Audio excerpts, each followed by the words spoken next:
Hello, welcome. What I'd like to do in this video is demonstrate the password cracking capabilities of Cain. Cain is advertised as a password recovery tool and certainly can be used for that.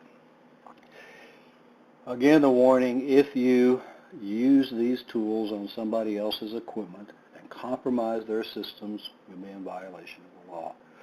In this one, we have our grayed out plus sign up here at the top.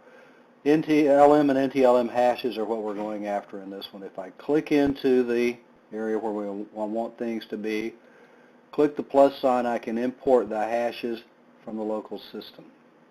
When I do that, I'm going to get the local users along with their LM and NT hashes, and if there are any challenge, and these don't have challenges, and the type are LM and NTLM. There are a couple of different ways that we can use to try to crack the passwords in Cain. One is, well, first of all, let me select the user, so we can select everybody here. And if we right-click, we get a dictionary attack, brute force to cryptanalysis. Cryptanalysis, LM hashes, we've got rainbow tables via off-crack, rainbow tables, and WinRT-Gen. I want to show you that in a second. That's something that comes with Cain Enable or can be downloaded separately from the oxid.it website. But let's go with the dictionary attack here. LM hashes. In this thing we have a word list in here. I'm going to go ahead and remove the word list so that we can go in and look at this thing and add it. Cain comes with a word list, maybe not the greatest you can look at. It's just a text file, but if we go into the Cain folder, we have a word lists folder in there, and then there are a word list file. It's a text file. We can open that. You can add words to it if you want to use this one. And now we can go in here and start our attack. So it's a plain text. It would give some information. As we look at this thing, it's going up relatively quickly. If you look at this, it's bouncing around passes per second between probably 250,000 and 500,000, 500,000 passes per second. So it's going to go through the word list relatively quickly. And we have the plain text of the 38F1 to this one is D1.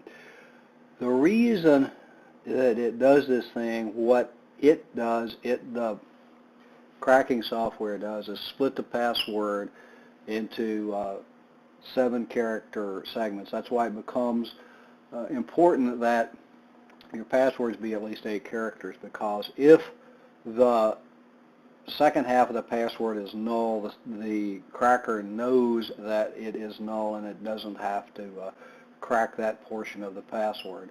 So now we have password 1, we're still going up 67%, checking to see if it has anything else. So the first half, and I think we look at these things, the first half is PASSWOR and the second half is D1. A complex password, when we look at it, because it's going to be uppercase, lowercase, and a number, which makes it, in the Windows definition, a complex password. Not a really good password, but a complex password. It's finishing up here at 93, 94, 96%, 98, 99. Okay, it's done. 3 of the 6 hashes were cracked.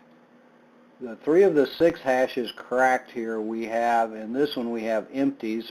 These are empty. So the password here, and if you'll look at the hash over here, all of these password 1s, for the part that we can see, and let's see if we can see the rest of it, the password 1s all have the same hash. So once you have users with the same password, all I have to do is crack it once and it's done. Administrator, H. Jones, J. James, and MCC all have the same password. Skyline here, you notice, is empty.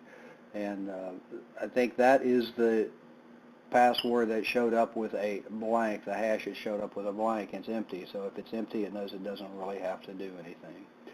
The last one here that I want to take a look at is the fill password. It's still got question marks. I want to go into it and use a brute force attack. It is in fact, a complex, or at least a semi-complex password that has all lowercase, but special characters that go with it. And you notice when we look in these things, we have a number of different combinations that we can use. I'll just do a demo here, and this one says 1 to 7 characters as to how much time it's going to take. If we start this and look at this, it says it's going to take 43, 70, 52 days bouncing around. So it's going to take a number of days to crack this with uppercase, lowercase, numbers, and special characters. If we go back to uppercase letters, and this went up to 5, let's bring it back down to 1 to 7. Start it with just letters. We're talking minutes, we're talking about an hour in order to crack this thing. So the character set is significant as to what we use. We want to go down here with this one and use the all lowercase, numbers, and special characters because it has lowercase, number, and a special character. I know that it is in fact 5 characters, so to save time, let's go ahead and make it 5 characters beginning and end so that it only has to check the 5 character hashes. If you don't know, the longer the password, the more time it's going to take because of the hashes that have to be generated. So I'm going to start this thing as it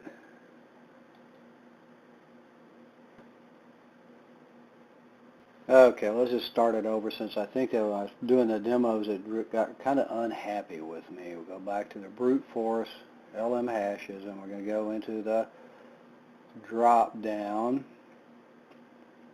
Use the lowercase, special characters, 2 hashes of the type LM loaded, and the 2 hashes are the first and the second half of this thing. And we can start this perhaps, and plain text is, and it's showing part of it since it's a short password, part of it's already cracked because it's going to be a blank.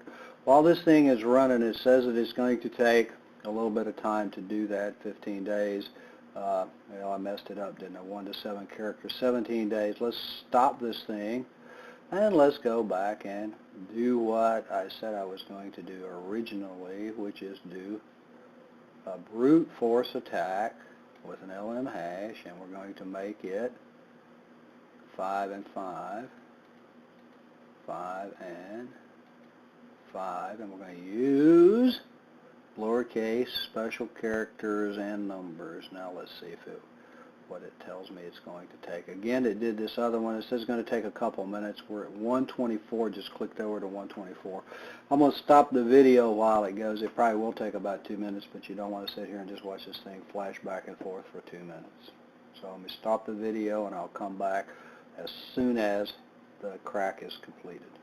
Okay, it just finished cracking. It says that it's Amy 1 pound, which in fact it is, and down here we have 125, so it did take about 2 minutes to crack this thing. Notice that the AAD 34 and ends in the EE found it immediately, plain text is, and it gave us a blank. And let's go back and look at this guy. Scroll over here and we have Amy 1 pound, all lowercase, which is in fact the password, but the AAD portion, the second half of the hash, it found immediately, knew that it was a blank. This is where password length comes in. Make it work on both halves of the password. So they need to be at least 8 characters in order for that to happen. So what we've done here is we've recovered our passwords using both a dictionary attack and a brute force attack. The brute force minimized the amount of time because I knew how long the password was. There was no real variables in it as we did.